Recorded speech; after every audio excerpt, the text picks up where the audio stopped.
Sebenarnya saya itu memperingati Valentine. Kemarin Ustaz. Bukan, Kemarin Lusa. bukan. Valentine yang sesungguhnya itu adalah bagaimana Rasulullah pada saat itu.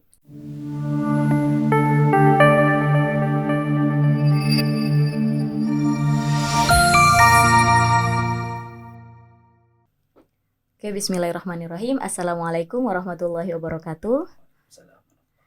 Jumpa lagi bersama saya dari Latunaswa sebagai host pada podcast kali ini, di mana kita kedatangan tamu yang sangat inspirasi. Sebelumnya kita jargon dulu ya. Santri Cendikia, santri menginspirasi. Nah, pada kesempatan kali ini ada yang terhormat Ustadz Muhammad Ali Zainal Abidin SPD MPD. Jadi beliau sangat luar biasa. Sebelum kita tanya jawab, Assalamualaikum Ustadz. Assalamualaikum warahmatullahi Baik nggih. wabarakatuh. Mungkin teman-teman masih banyak yang belum kenal atau belum tahu beliau. Mungkin Ustadz bisa kenalan secara singkat nggih kepada khalayak umum yang menyaksikan. Ana Ali Zainal, salah satu pembina dari Santri Cendikia Indonesia ini. Aktivitas saya lebih pada sebagai pendakwah dan juga sebagai akademisi, kurang lebih begitu. Masya Allah. Nah, selain itu teman-teman, beliau merupakan, saya bacakan dulu ya karena track recordnya bagus sekali ya. Beliau merupakan pengasuh Pondok Mahasiswa Kedokteran Unisma Universitas Islam Malang. Beliau juga sebagai pengasuh Pondok Pesantren Mahasiswi Masjid Amin. Beliau juga sebagai pembina JKH Unisma, Masya Allah ya. Beliau juga tadi sudah disampaikan pembina Santri Cendikia.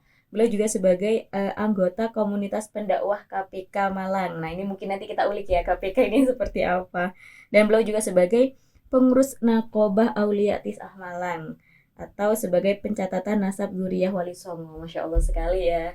Nah, sebelumnya Ustadz, kita akan bahas mungkin banyak hal. Nah, sebelum itu, kalau boleh tahu Ustadz, kalau yang kemarin ya, podcast kemarin kan kita tetap bahas tentang santri. Nah, ini santri ini tetap kita bahas karena sebagai ciri khasnya di podcast kali ini. Nah, Ustadz mungkin bisa diceritakan bagaimana perjalanan Ustadz hingga menjadi orang yang sangat hebat ini. Kan tidak bisa lepas dari seorang santri gitu. Mungkin bisa dijelaskan Ustadz. Santri ya, kalau saya mengambilnya dari kalimat sin, nun, ta, ra, ya, nah itu ya. Sin itu salik ilal khairat. Bagaimana kepribadian santri itu mulai dari kecil oleh orang tua, kemudian dititipkan kepada guru dengan kalimat sinnya, salik, berjalan ilal khairat, menuju kebajikan. Dalam keadaan apapun, santri itu ya harus kebajikan. Entah itu melihat hal yang tidak baik, harus melihat kacamata yang baik. Husnuzan lah. Mencari, menentukan titik mana untuk menemukan kebajikan dari segala sesuatu yang dipaparkan oleh Tuhan di hadapan kita. Kemudian nunnya naibun anil masyaih, sebagai tongkat penerus dari perjuangan terdahulu. Dari perjuangannya ulama-ulama terdahulu kita lanjutkan. Paling tidak kalau kita tidak bisa seperti mereka, paling tidak kita tidak mengecewakan mereka. Iya, benar. Kalau kita tidak bisa seperti guru kita, seperti Mbah Hasyim Asy'ari, kita tidak seperti Kiai Wahab Hasbullah, paling tidak kita tidak membuat mereka kecewa. Dengan perilaku kita sebagai seorang santri. Kemudian taknya adalah tariku anil ma'asi. Seorang santri itu harus berusaha sekuat tenaga untuk meninggalkan keburukan-keburukan atau kemaksiatan. Kemudian rohnya, rahibu ilal khairat, senang sesuatu yang baik, apapun. Kalau itu sifatnya baik, demen. Ada orang ngaji suka, ada orang podcast kayak gini pun melihat anak muda yang kreatif suka, bukan malah iri dan lain sebagainya. Ini yang beda di antara perilaku santri dengan, kalau saya sedikit mungkin opposite-nya ya, tolak belakangnya barangkali politik barangkali ya.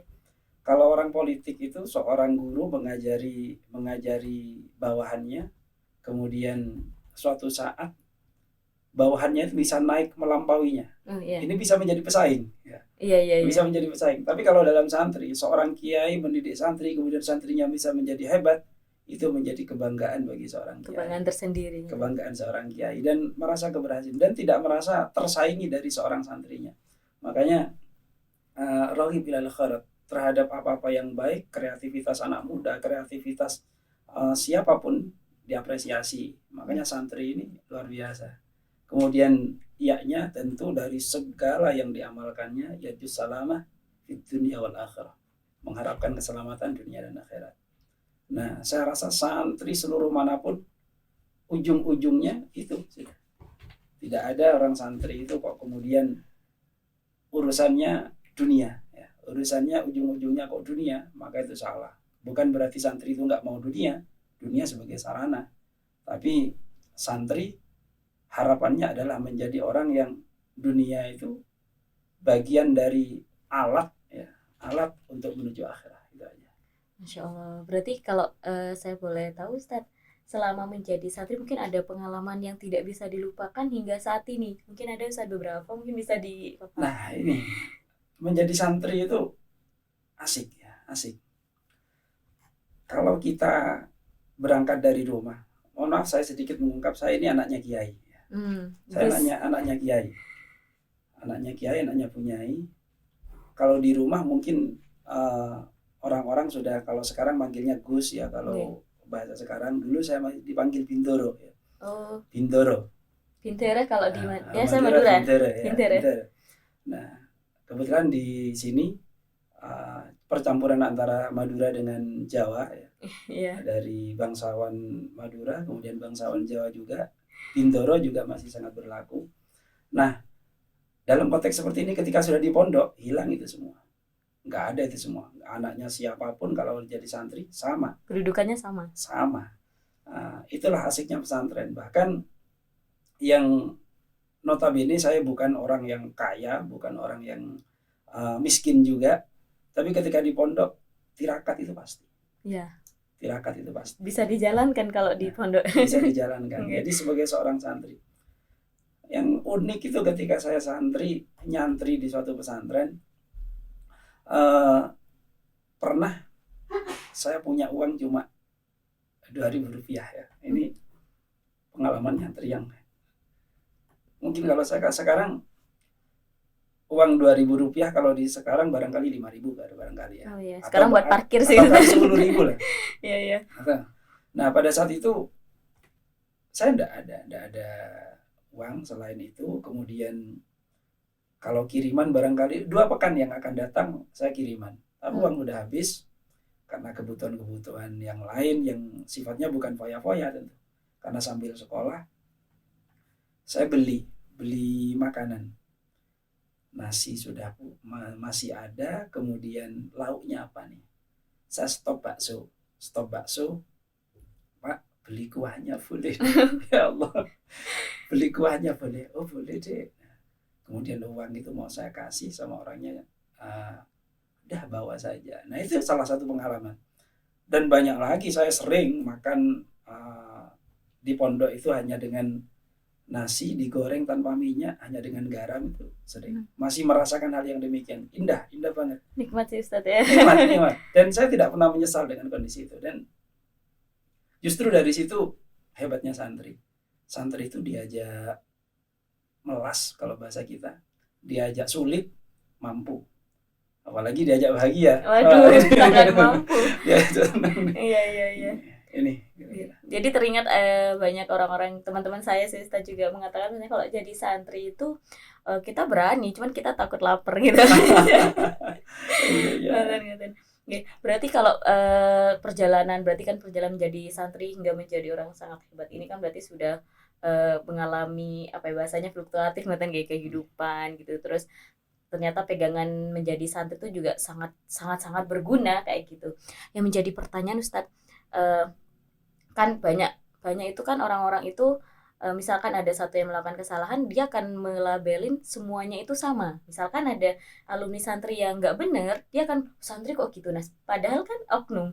Nah kalau itu bagaimana itu Ustadz? Ya, stereotype ya. Iya. Overgeneralization ya. Iya. Jadi memukul rata terhadap apa yang terjadi dalam segala ruang lingkup itu terjadi.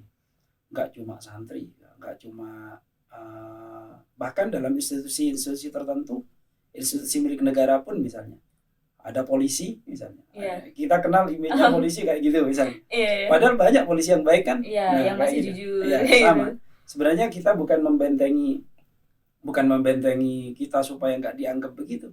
Ya, membangun masyarakatnya agar memiliki mind, ya, open mind, ya, terhadap keadaan secara umum. Gimana masyarakat ini memandang seorang santri itu tidak sekedar sarungnya, Dan kelihatan kopiahnya. kolotnya, kopiahnya, serbannya, macaannya, ya, Iya. tampilannya. Kalau mau ditanya, kamu jadi nyantri nanti mau jadi apa? Jangan Iya, jangan benar-benar. remehkan. Iya. Sekarang kan banyak kayak gitu. Kalau dulu zaman saya zaman masih nyantri nih, ya, masih sering kita temukan ketika ada guru tugas dari pondok tertentu terkenal kayak gitu, kemudian adanya bagus, suaranya bagus, ngajinya masuk kayak gitu, udah orang kampung langsung nanya, sudah punya calon apa belum? Jadi idaman. Santri itu idaman, tapi sekarang sudah mulai luntur itu, seiring zaman sudah mulai luntur. Sekarang santri itu tidak berdiri sendiri hanya sebagai seorang santri. Karena santri zaman sekarang harus bermanifestasi dalam segala bentuk. Santri itu bisa jadi mahasiswa, santri itu bisa jadi dosen, santri bisa jadi DPR, santri jadi polisi, santri jadi angkatan, semuanya. Jadi menteri ya? Jadi wakil presiden juga. Oh iya, wakil presiden, Masya Allah. Dulu jadi presiden. Oh iya, Insya Allah. Jadi kalau di Indonesia santri itu sudah menduduki level yang paling tinggi, ya, jadi orang nomor 1 malah kayak gitu ya. Bangsa Indonesia terbentuk dari militansi santri. Itu bisa mungkin bisa dijelaskan. Pendidikan di Nusantara sebelum ini menjadi Indonesia itu bagaimana didikan yang dibawa oleh para pendakwah zaman dahulu, yang istilahnya yang kemudian saat itu adalah cantrik. Cantrik itu kalau bahasa lokalnya adalah orang yang ngabdi, orang yang ngikut, manut, bahasa Inggrisnya norok buntek. Oh iya. Nah itu ngikut ke siapa? Ngikut kepada orang yang berpengaruh. Dalam konteks ini adalah para ulama zamannya, yang akhirnya di kemudian hari ini yang disebut santri. Nah, dari militansi mereka ini kemudian pada zaman pembentukan bangsa ini, pembentukan negara ini, ya kita tahulah bagaimana resolusi jihad dan seterusnya itu terbentuk karena memang militansi santri, ya, militansi santri. Kalau kita ungkap ini nanti panjang nih. Oh iya. Panjang. Ini dicukupkan seperti itu, Ustaz. Nah, ini kan tadi berbicara tentang kayak santri, terus kayak pergeseran zaman dan lain sebagainya. Mungkin yang saya tanyakan, bagaimana sih kita nih saat ini menjadi santri, tapi pada perubahan zaman yang sudah, ya mungkin kalau masalah maksiat itu sudah kayak berani buka-bukaan. Kalau dulu kan masih agak bagaimana kan, Ustaz? Itu seperti apa? Kita harus bagaimana, Ustaz, sebagai santri zaman sekarang? Ada makalah yang sangat terkenal, yang sangat kita jadikan pegangan bagi kalangan muda untuk berkarya. Kita mengenal al-muhafadzatu 'alal qadimis salih wal ahdu bil jadidil aslah. Perkara-perkara lama, sesuatu yang lama, yang itu masih dikatakan masih efektif dan juga masih efisien dan juga masih produktif untuk kita gunakan, lakukan, pertahankan. Wal ahdu bil jadidil aslah, dan mengambil hal-hal baru yang sezaman, mengikuti perkembangan zaman yang sekiranya harus kita ikuti. Itu santri sekarang. Jangan kemudian santri itu gaptek. Ya, santri itu juga harus kenal komputer. Santri harus kenal teknologi. Bagaimana santri menduduki semua lini kehidupan yang dibutuhkan umat. Nah, sebenarnya itu. Jadi santri itu enggak sekedar sibuk dengan sarungnya. Kita harus abaikan itu. Bagaimana kita sudah diajarkan, kayak Wahab Asbullah aja sudah jadi menteri pada zamannya. Nah, ini yang perlu kita lakukan. Jadi tidak sekedar ngaji, sorogan, setoran, tapi santri itu sudah mulai bukan bergeser, tapi merambah. Ya, merambah. Kalau bergeser seolah-olah kita meninggalkan sesuatu yang lama.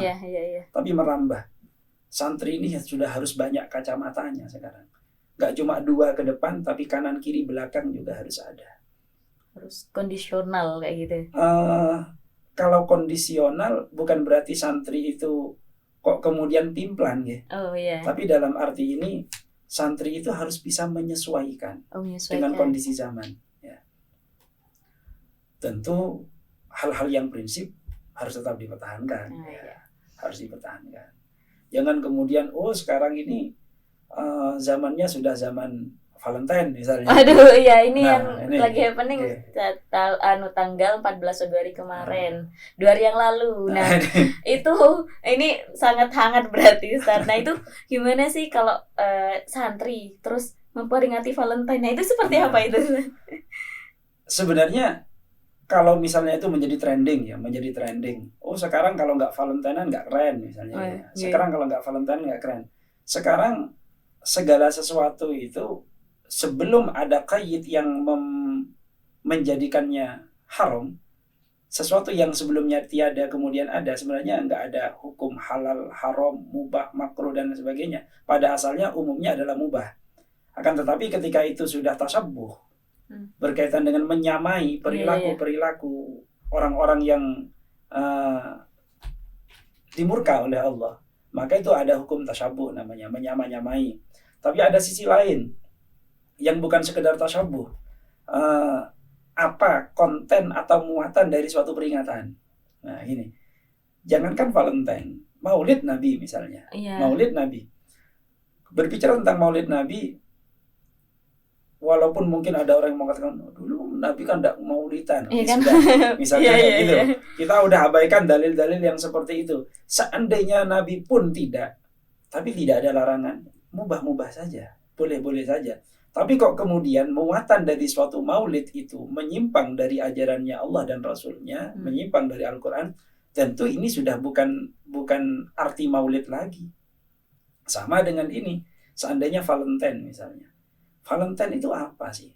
Sekarang kalau kita Valentine yang mengikuti tasabbuh dari Valentino itu, yang sudah kita ketahui sejarahnya tentang seks bebas dan sebagainya.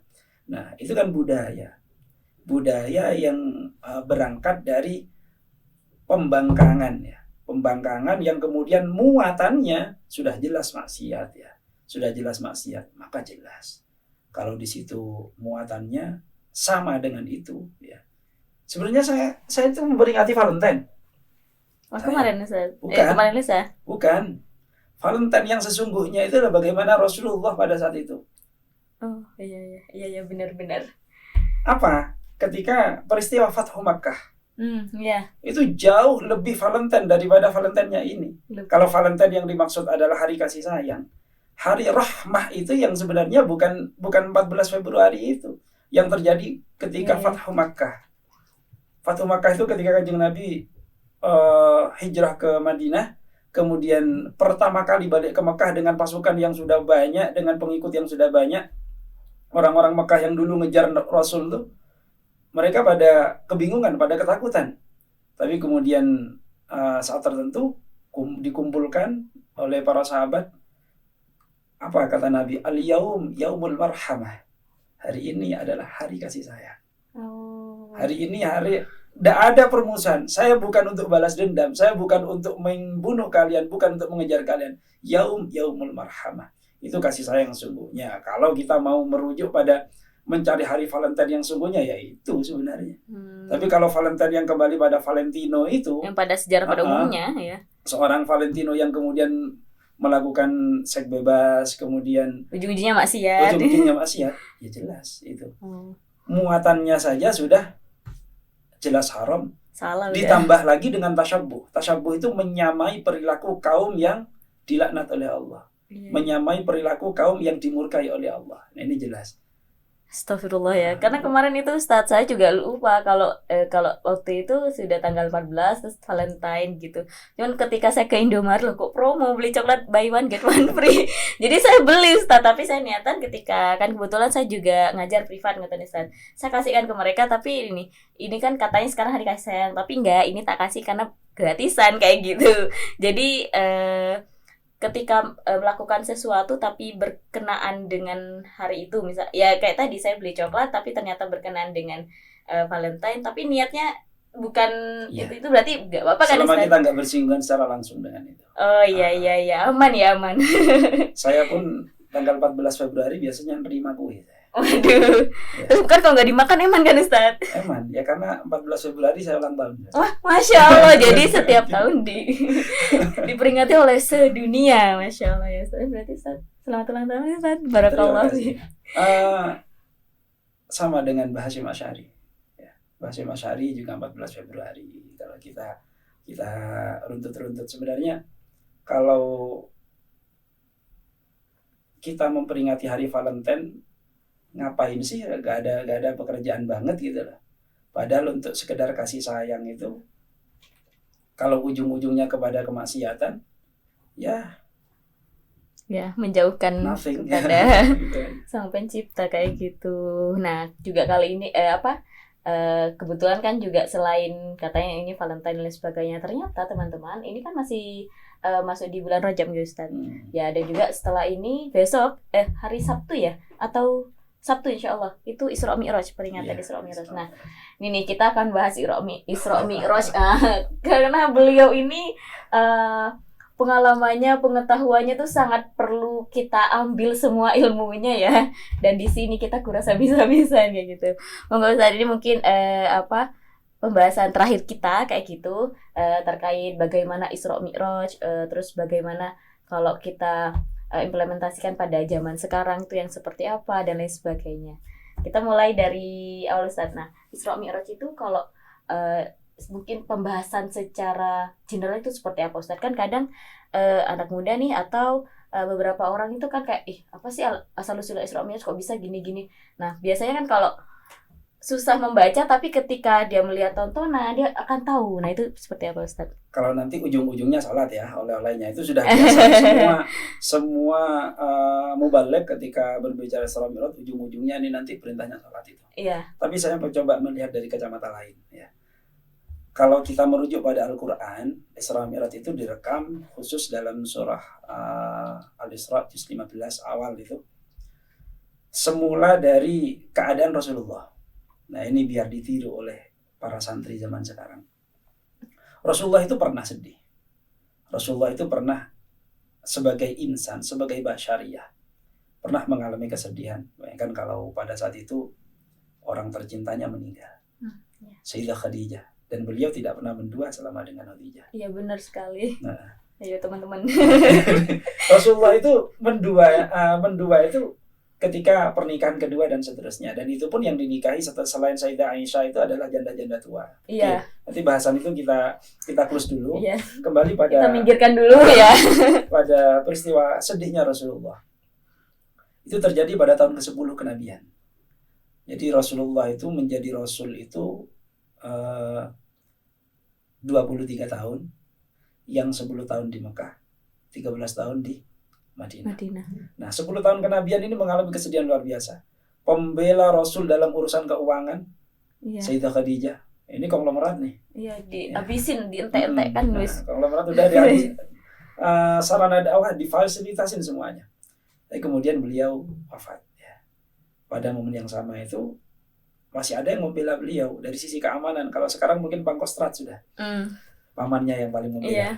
Abu Thalib. Nah, kedua-duanya ini wafat. Yang dulu orang-orang Quraisy itu hanya mengancam, saya kalau ketemu Muhammad mau tak lemparin, kalau ketemu Muhammad mau tak pukul. Nah, ini benar-benar kejadian. Di tahun keduanya wafat ini Rasulullah itu benar-benar mengalami hinaan yang luar biasa.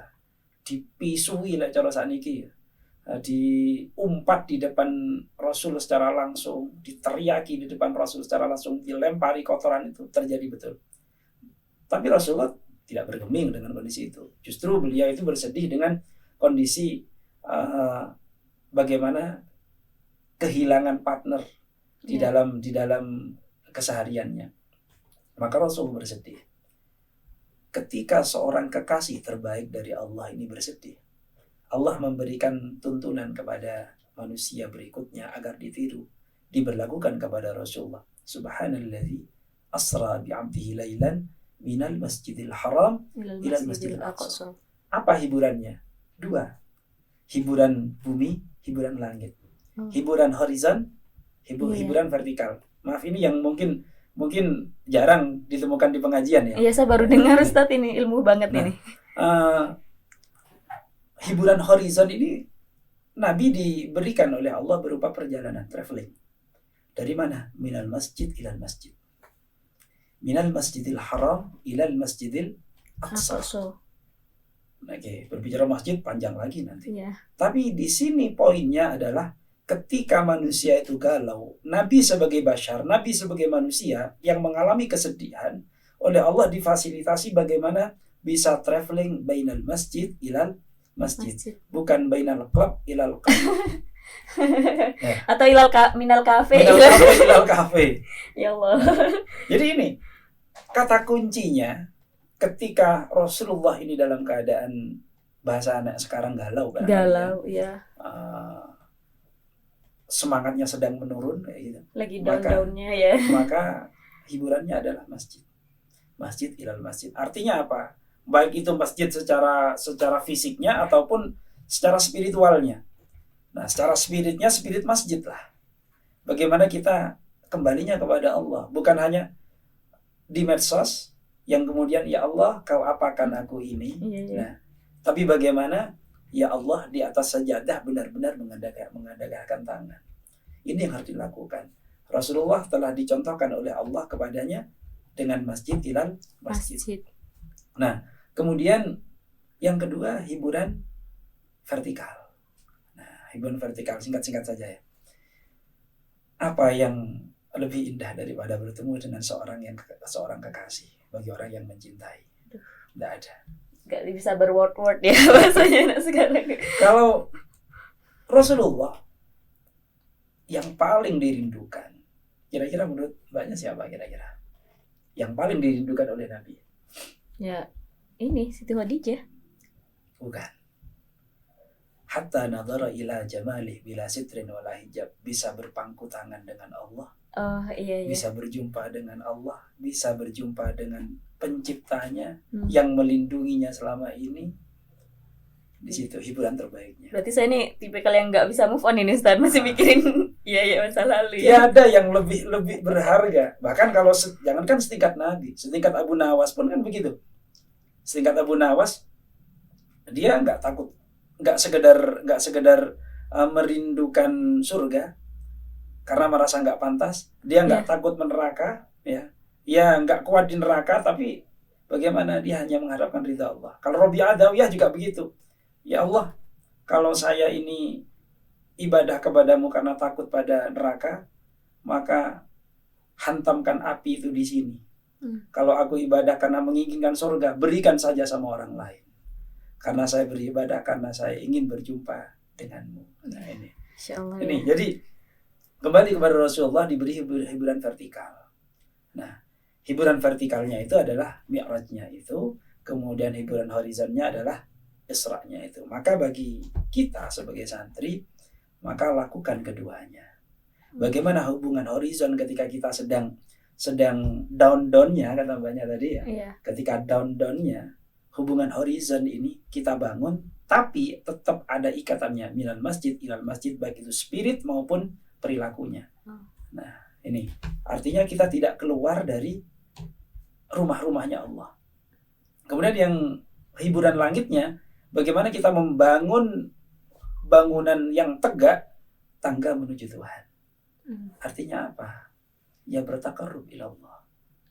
Dan donnya manusia itu nggak ada lain selain bersandar dan menuju kembali kepada Allah. Nah ini hikmah dari Isra Mi'raj. Sekarang berkait dengan iman. Iman terhadap Isra Mi'raj itu.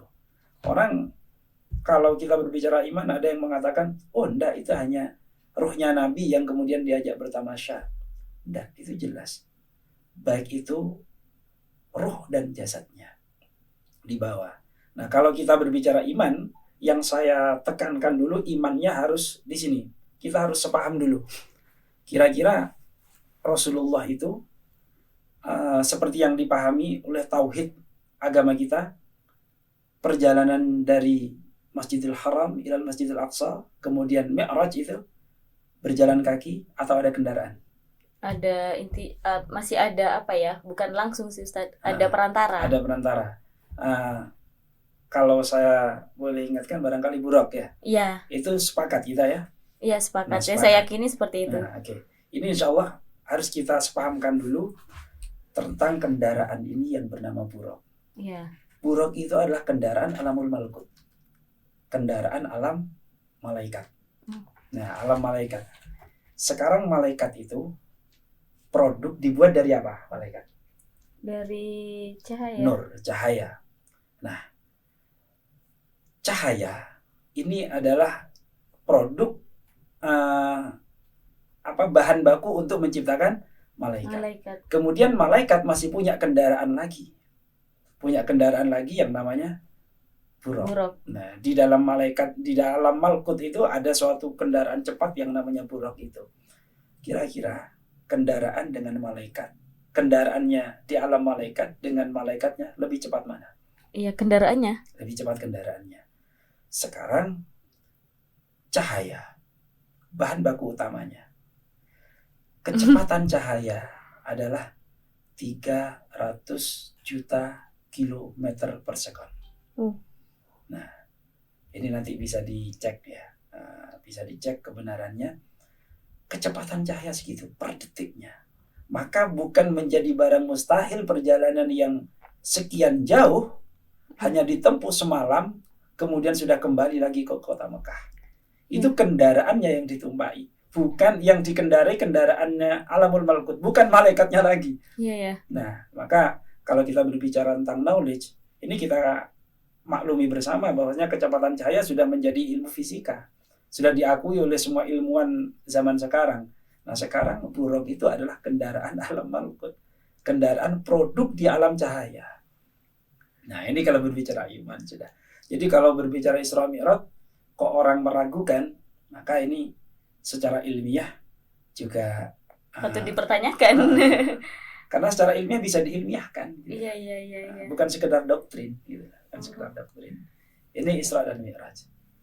Banyak. Ya, saya kayak speechless karena iya gitu. Karena memang yang saya yakini saat semakin banyak kita pengen tahu sesuatu tuh, kita akan merasa kayak kok aku nggak tahu apa ya gitu. Merasa kayak iya kok masih banyak yang harus dipelajari kayak gitu. Aduh, iya. Saya merasa langsung ngomong apa ini? Nah, ya kalau untuk Isra Mi'rajnya, untuk Mi'rajnya sendiri ya ini sudah umum, barangkali saling mengingatkan, barangkali lupa di antara kita. Setidaknya tetap konten ini tidak akan pernah usang lah konten terkait dengan kisah Isra Mi'rajnya. Bagaimana Mi'rajnya Rasul ketika di langit pertama itu bertemu dengan Nabi Adam, kemudian uluk salam oleh malaikat Jibril. Oleh Nabi Adam dijawab, "Ma'aman, bersama siapa kamu?" "Ana ma Muhammad, saya bersama dengan Nabi Muhammad." Maka kemudian dibukalah, "Aku telah lama menunggu pintu ini untuk kedatanganmu." Nah, kemudian Nabi Muhammad, "Anta sayyidul umam," engkau adalah penghulu dari umat manusia.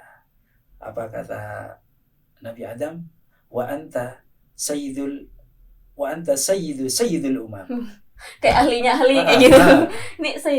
Sedangkan engkau adalah penghulu dari para penghulunya umat. Artinya penghulu dari para penghulunya Nabi. Nah, ini. Kemudian pendek cerita, naik lagi ketemu dengan Nabi Isa, ketika ketemu dengan Nabi Yusuf, ketemu dengan Nabi Harun, kemudian di langit yang ke-6 nih ketemu dengan Nabi Musa. Nah, ketemu dengan Nabi Musa. Di langit yang ke-7 bertemu dengan Nabi Ibrahim alaihissalam. Nah, Nabi Ibrahim itu satu-satunya Nabi yang selain Nabi Muhammad. Artinya di dalam Al-Quran itu ada 2 Nabi yang disebutkan langsung oleh Allah sebagai uswatun hasanah. Nah, ya karena 2 Nabi ini, Nabi Muhammad dan Nabi Ibrahim adalah secara manusia bisa dicontoh oleh manusia. Secara sifat kemanusiaannya bisa dicontoh secara utuh. kalau nabi-nabi yang lain, bagaimana seperti Nabi Musa, ya, itu juga pernah membunuh anak tanpa dosa. Ya, Iya. pada prinsipnya itu adalah ajaran Allah semuanya. Tapi yang bisa dijadikan uswah itu dua nabi ini, Nabi Ibrahim dan Nabi Muhammad. Nah, makanya sampai di dalam sholat itu, sholawat kita kan itu, kama shallaita ala sayyidina Ibrahim wa ala ali. Kita ganti nggak bisa itu. Allahumma sholli ala sayyidina Muhammad wa ala ali sayyidina Muhammad kama shallaita ala sayyidina Isa. Ada enggak bisa? Iya, kayak kurang enak ya. Ya bukan karena kurang ngepas karena sudah dari sananya seperti Iya. itu kayak gitu. Nah, kemudian setelah sampai di perjalanan langit selesai, ini yang kemudian sedikit mengungkap ke sholat supaya kita semuanya tahu apa yang kita baca selama ini. Tawar menawar. Sejarahnya. Oh, itu udah kalau tawar menawar jumlah itu udah umum, udah SD kelas 3 tahu nih. Iya. Nah, yang ini banyak yang terkait dengan ketika mau masuk pada Sidratul Muntaha di mana malaikat sudah tidak bisa ke situ lagi. Nah, malaikat Jibril mengatakan, "Sudah Muhammad sampai di sini. Saya tidak memiliki kuasa untuk wilayah ini." Maka kemudian Rasulullah mempersiapkan dirinya, mentalnya. Ya gimana lah kalau kita mau ketemu sang kekasih. Mau ketemu sang kekasih gimana? Tidak ada yang lebih indah daripada itu. Iya. Maka Rasulullah SAW mencari kalimat yang terbaik untuk mengucapkan salam. Mencari kalimat yang terbaik, kalimat Assalamualaikum itu sudah sering digunakan. Maka beliau menggunakan dengan kalimat terbaik, yaitu dengan mengetuk Sidratul Muntaha, At-tahiyyatul mubarakatus salawatut thayyibatu lillah. Salam sejahtera dan keberkahan ya disampaikan kepada Allah oleh Nabi Muhammad. Maka kemudian dijawab langsung oleh Allah, Assalamu alayka ayyuhan nabi wa rahmatullahi wabarakatuh. Salam sejahtera wahai Nabi dan rahmat Allah, rahmatku kepadamu. Nah, kemudian apa yang lebih indah daripada itu? Enggak ada. Kayak romantis gitu ya. Maka kemudian Nabi seorang Rasul penghulu alam ya. Rasul yang rahmatan lil alamin ya. Beliau tidak egois. Ketidakegoisan Nabi Muhammad itu enggak cuma pada saat itu, nanti bahkan di padang mahsyar nanti. Kalau nabi-nabi yang lain ketika nanti ditanya, bahkan Nabi Adam ditanya, Nabi Isa ditanya, ya Nabi Isa, tolonglah kami ini nanti ketika di padang mahsyar nanti, tolonglah kami, bantu kami, mohonkan ampun kepada Allah. Nabi Isa menjawab, aku tidak bisa membantumu, tidak bisa membantumu, karena namaku disembah oleh orang-orang yang sebenarnya aku tidak mau disembah, bahkan ibuku juga dituhankan. Nah, dan nabi-nabi yang lain juga punya problem sendiri. Hanya Nabi Muhammad yang nanti bisa memberikan pertolongan. Termasuk di sini Nabi tidak egois ketika mendapatkan doa rahmat dari Allah yang penguasa langsung mengatakan kayak gitu. Nabi Muhammad ingat pada umatnya. Assalamu alayna wa ala ibadillahi shalihin. Kita ini masuk pada ibadillahi shalihin. Amin. Amin. Jadi itu dialog sakral tuh antara Nabi, kemudian dijawab oleh Allah, kemudian Nabi menyebut kita di dalam dialognya. Dan itu kemudian oleh sholat itu menjadi salah satu bacaan wajib, yaitu bacaan tahiyat akhir itu. Wah, sebenarnya Nabi Muhammad sudah sangat bucin ya, bahasanya sangat bucin sama kita, tapi malah umat-umatnya bucin sama makhluk. Ya Allah. Ini sudah. Saya pernah punya pengalaman Ustadz, saya kalau boleh sharing ya Ustadz. Saya pernah ya, namanya juga anak muda, saya pernah galau Ustadz. Saya pernah galau, saya pernah ke alun-alun Batu sendirian Ustadz, malam-malam itu. Alun-alun ilal alun-alun. Ya, saya dari situ terus saya pulang itu, saya mau balik kok saya lapar gitu, karena saya ingat belum makan kayak gitu ya. Ternyata kalau galau itu juga lupa segalanya gitu. Saya ingat banget, ini bisa teman-teman nanti ini saya ke depan rumah sakit yang UMM Ustadz, itu kan ada nasi goreng. Ya, itu saya benar-benar kacau balau, udah pikirannya cuma saya pesan nasi goreng. Saya dari sana pesan minum juga, ini makan ya cuman berapa satu kali 2 kali suapan kayak gitu. Terus saya nggak tahu ngide aja pulang itu ketika mau pamitan, karena selama bapaknya bikin nasi goreng itu terdengar murotal ngoten Ustaz. Saya kayak ya Allah kok bapak ini ya gitu, saya langsung kayak kok kalah kayak gitu kan, sudah ini kayak insecure gitu kan. Nah saya ketika mau bungkus itu saya kayak langsung aja tiba-tiba bilang kayak gini, Bapak, saya minta satu nasihat. Ini saya udah kayak ya sambil mengingat-ingat kejadiannya. Nasihat apa gitu kan? Bebas Bapak gitu kan. Yang mau ya tentang apa dulu? Dulu tuh sambil bungkus ini nih, karena penyesal langsung saya bungkus gitu, karena udah nggak enak makan gitu. Terus beliau tuh tiba-tiba langsung lihat saya, terus mau nasihat apa? Saya bilang mungkin dalam hal percintaan gitu kan. Karena kan ya tidak bisa lepas dari itu kan Ustaz. Astagfirullah. Terus beliau tuh yang saya ingat beliau tuh mengatakan seperti ini, kalau mencintai jangan terlalu, kalau mencintai jangan terlalu, karena bisa saja apa yang kita cintai itu bisa sewaktu-waktu itu entah itu diambil sama yang memang pemiliknya, diambil Allah, atau memang banyak yang memang seharusnya nggak ada yang abadi, kan. Saya langsung nggak dek ya Allah gitu. Terus saya bilang lagi, Pak, satu lagi nasihat, karena saya kayak pengen banget yang pengen dihantam yang benar-benar biar sadar kan gitu Ustaz. Akhirnya beliau tuh gini, Pak, satu nasihat lagi. Tentang apa Mbak? Terserah, bebas gitu kan. Pak kalau lihat saya ini gimana kayak gitu kan. Terus beliau tuh bilang kayak gini, tetap pegang Al-Qur'annya. Saya tuh langsung kayak okay.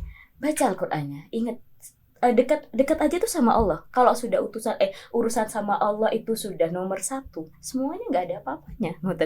Saya tuh merasa kayak gini ya gitu. Kalau ditanya kok bisa tiba-tiba minta nasihat gitu-gitu ke bapak yang nasi goreng gitu kan, ya muncul aja ngoten Ustaz. Jadi kayak saya tuh selama perjalanan dari UMM ke tempat saya yang di Suhat itu Ustaz, nangis ya kayak iya ya gitu, karena emang kebetulan waktu itu lagi nggak sholat Ustaz. Jadi ketika galau-galaunya nggak bisa kalau tadi kan kalau kita sedih galau kan ingatnya sama Allah gitu kan.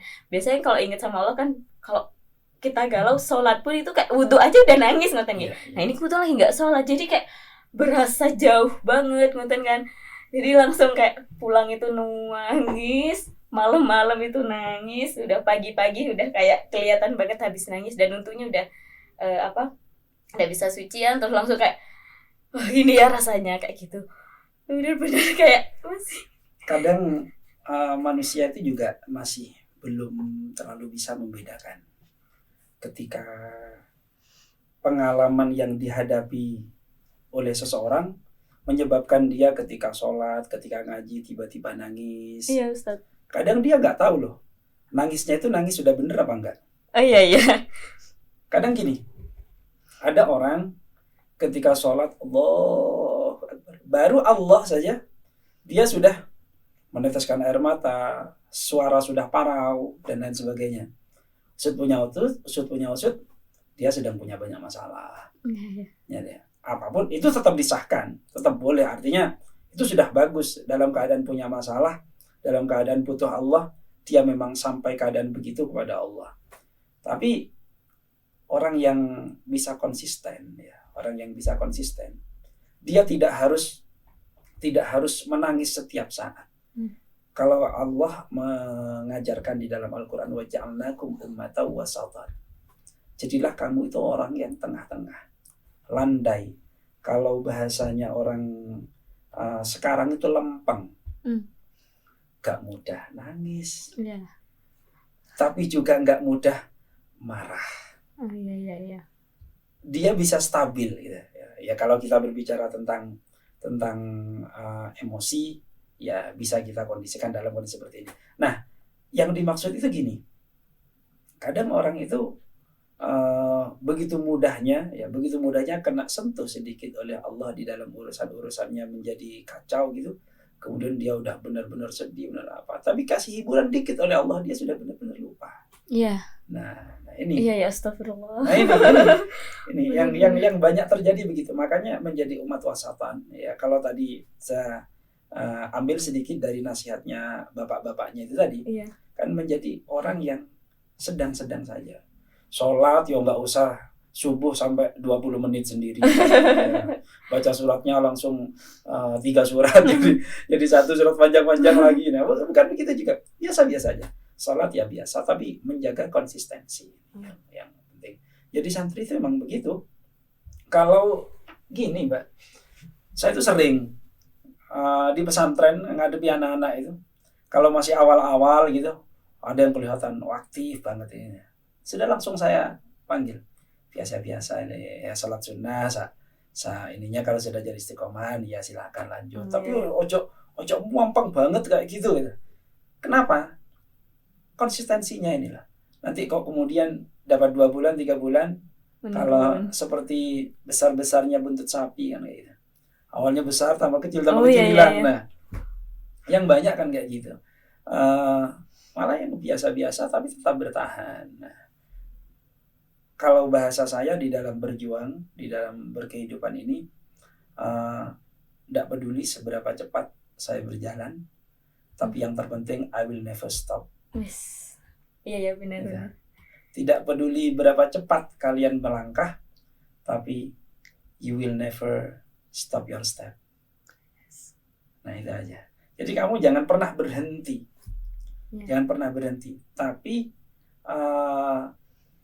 perkara Anda kecepatanmu seberapa tergantung kekuatan. Ya situasi kadang ada tanjakan ya agak melambat, ada turunan agak kencang, ya biasa itu sudah. Ya. Waduh, ini banyak sekali ya yang bisa diambil pelajaran, diambil hikmahnya juga. Waduh. Tapi ini Ustaz, kalau berbicara tentang ini juga, ini ada titipan pertanyaan sih Ustaz. Jadi ada yang menanyakan gini, kalau misalkan kita yang sholat, kalau ada apa-apa dibawa sholat, bagaimana dengan orang yang sudah eksistensi sholatnya itu sudah mulai pudar gitu?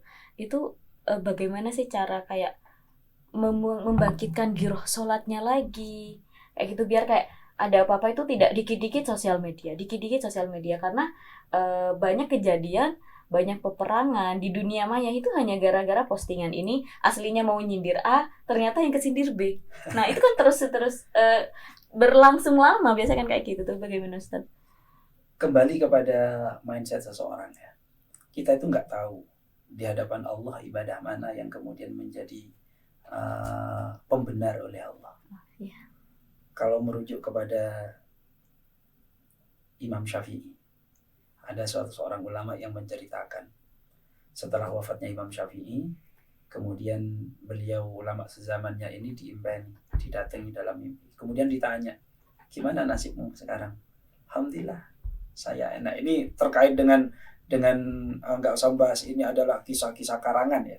Tapi ini ada, keterangan ini ada. Kalau kita di Ahlus Sunnah tentu menyetujui dengan adanya ulama-ulama yang seperti ini. Nah kemudian ditanya, bagaimana keadaanmu sekarang di alam barzah? Oh, saya enak, dilayani oleh Allah, tidak kekurangan satu apapun, dan tidak ada beban keduniaan di sini, dan saya dilayani oleh Allah, penuh kasih sayang. Maka kemudian orang ini kemudian menimpali, oh ya pantas, engkau hujatul Islam.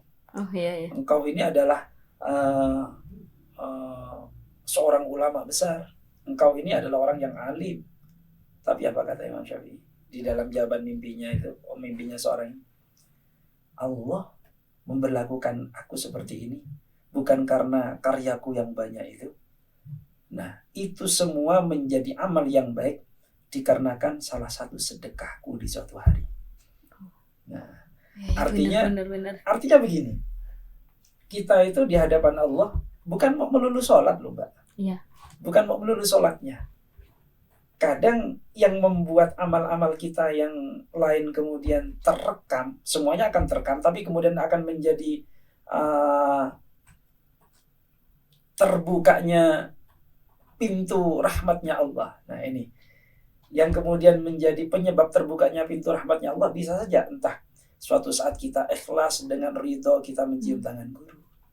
Mungkin suatu saat ketika kita membantu membalikkan sandal kiai kita. Iya, simple ya itu padahal. Simple, hal-hal yang sederhana seperti itu kemudian muncul dari hati yang paling ikhlas, yang kemudian itu membuka tabir semuanya, amal diterima oleh Allah.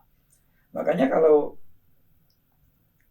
kembali kepada Allah itu, orang yang kemudian keadaannya seperti apapun, kita tidak boleh sesekali pun untuk memandang sebelah mata. Iya, iya.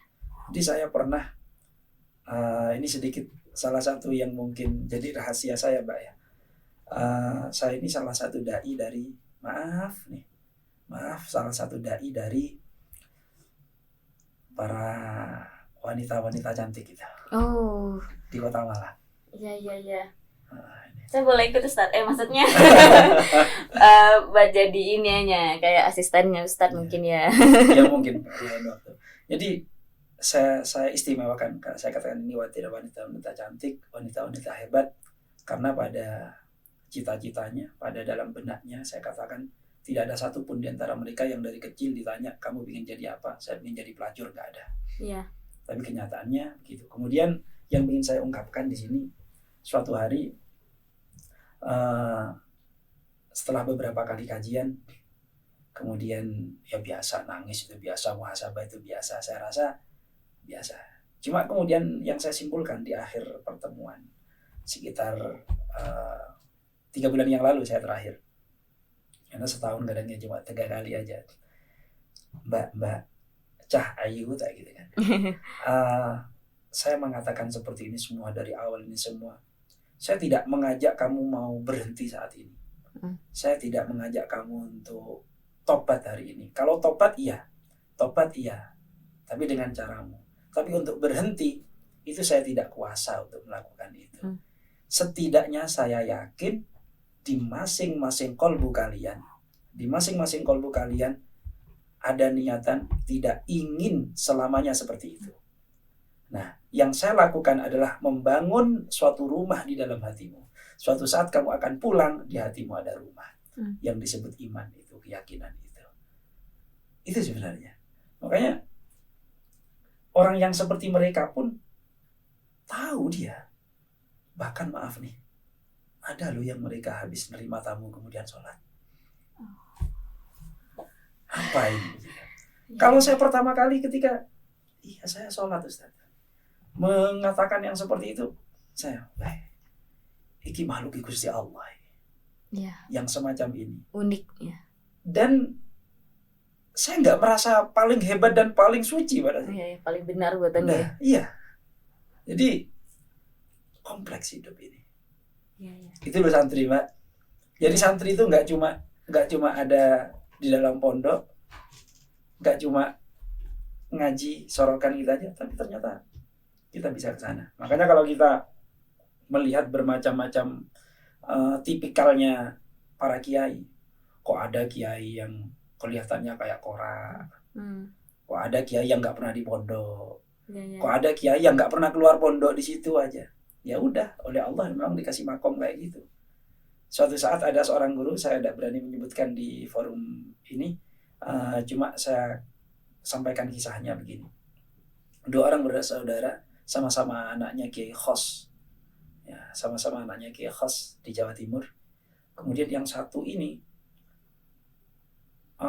dakwahnya ini bareng-bareng preman-preman, ya biasa ikut ngumpul-ngumpul sama mereka.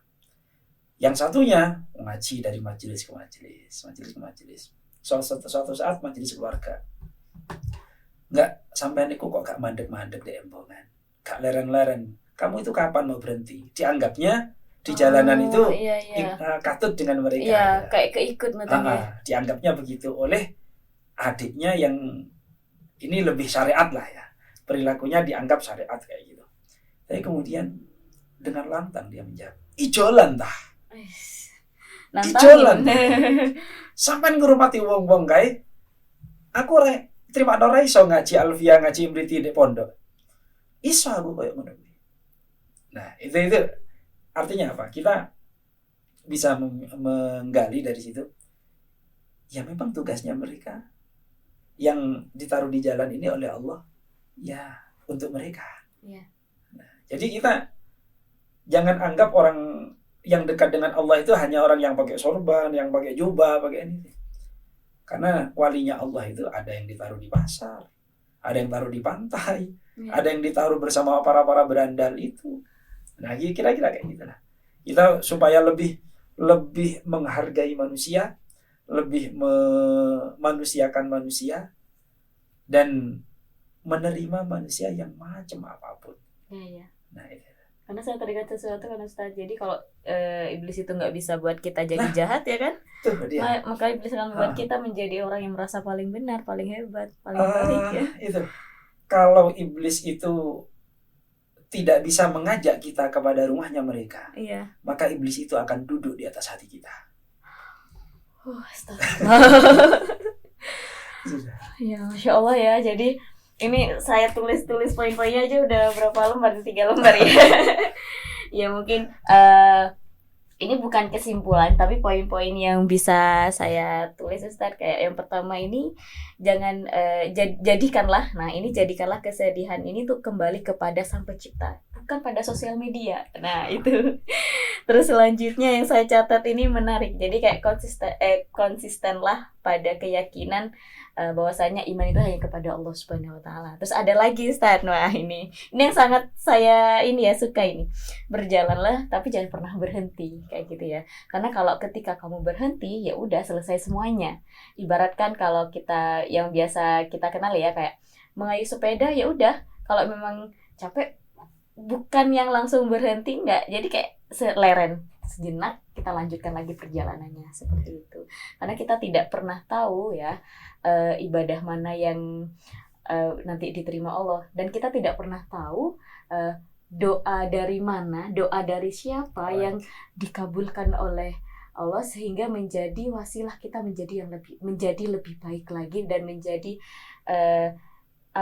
kayak umat Nabi Muhammad yang seutuhnya seperti itu. Sekian terima kasih. Matur suwun sangat Ustaz. Matur sakalangkong. Aduh bahasa Inggrisnya keluar. Sekian terima kasih. Jangan lupa like, comment, share dan subscribe. Udah. Terima kasih. Wassalamualaikum warahmatullahi wabarakatuh. Waalaikumsalam warahmatullahi